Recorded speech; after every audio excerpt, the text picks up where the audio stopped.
Good morning, ladies and gentlemen, friends and colleagues. I'm really honored to be here today in this beautiful setting. It is actually not easy to grow up as a woman in our region. Women are faced with ideals and standards that they should pursue and live up to every day of their lives. Amidst all these voices that set these ideals, women need to find their own inner voice, their own self, and their own passion to grow and become productive members in their own communities. And not only that, but also to have control over their lives and the ability to actually change their own world. Here is an African tribe that grants a song to a child before it's even born. When the child is born, the community sings the child's song to welcome it. And then as the child grows, if it gets hurt or does something wonderful, then as a way of honoring the child, the people of the village sing his or her song. As the child grows, it starts recognizing its own song. In marriage and in death, the song is sung. We might not have grown in an African tribe that sings our song, but in the end, we all shall recognize our song and sing it well.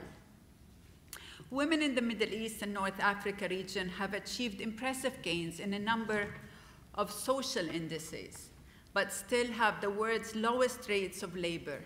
According to the World Bank Gender Equality in the Arab World report released in March 2013, it is estimated that if the current MENA employment rates stay as they are, and all those in the working age population look for work, there will be 50 million unemployed men in the year 2050 and a staggering 145 unemployed women.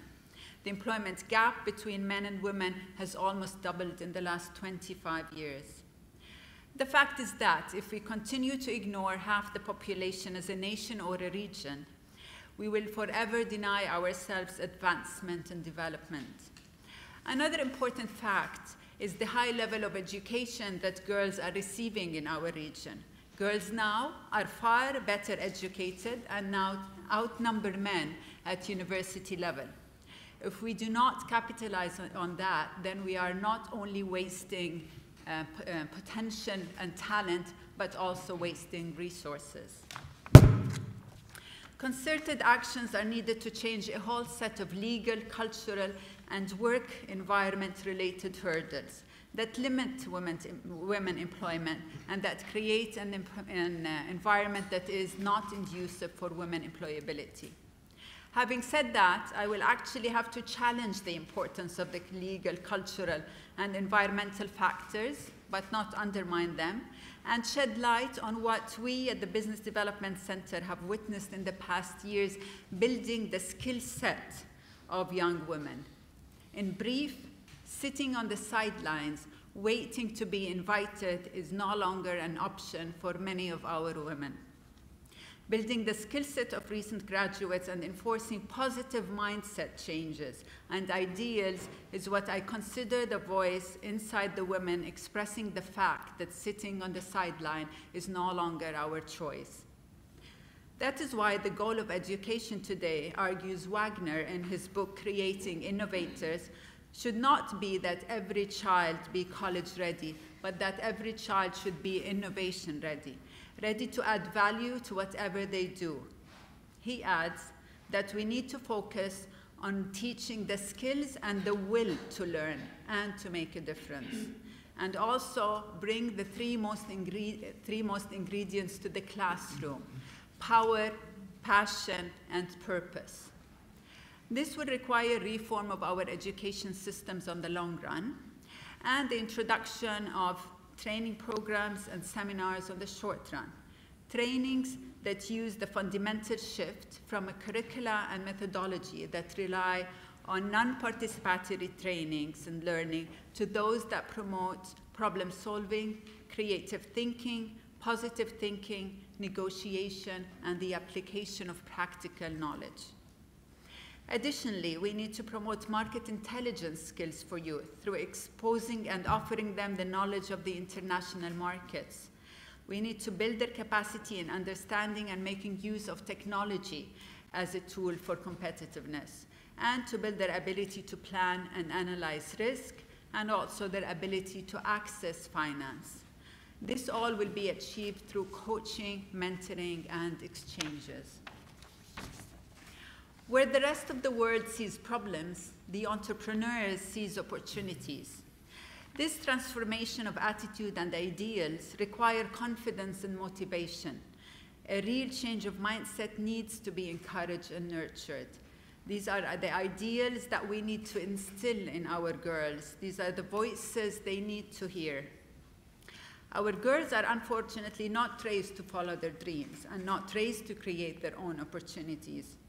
Motivation, confidence, and determination is the key in our quest to support women to become creators. It is also crucial to understand that the discovery of the self leads to entrepreneurial thinking and behaviors.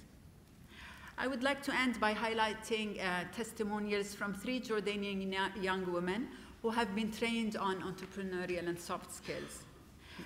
Randa Husni al-Bakr said, "What I've learned from the entrepreneurial training program is that being an entrepreneur and succeeding in what you do requires taking risks. The program motivated me to think outside the box and to challenge myself in using my ideas to start my business. The program allowed me to conquer the fear and hesitancy within myself, and instead it highlighted my strength and capabilities." Majd Sulaiman Arabiyat said, "The training program taught me to live and think as an entrepreneur and embedded entrepreneurship in my lifestyle. The program changed my way of thinking.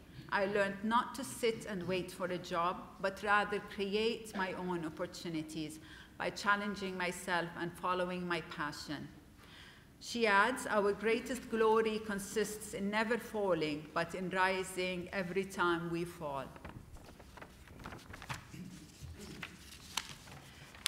Farah Abdelilah al-Rishq said, "When I was a little girl, I had a dream to own a big company. When I grew up, I forgot the dream because I didn't have any idea how to start a business or a company.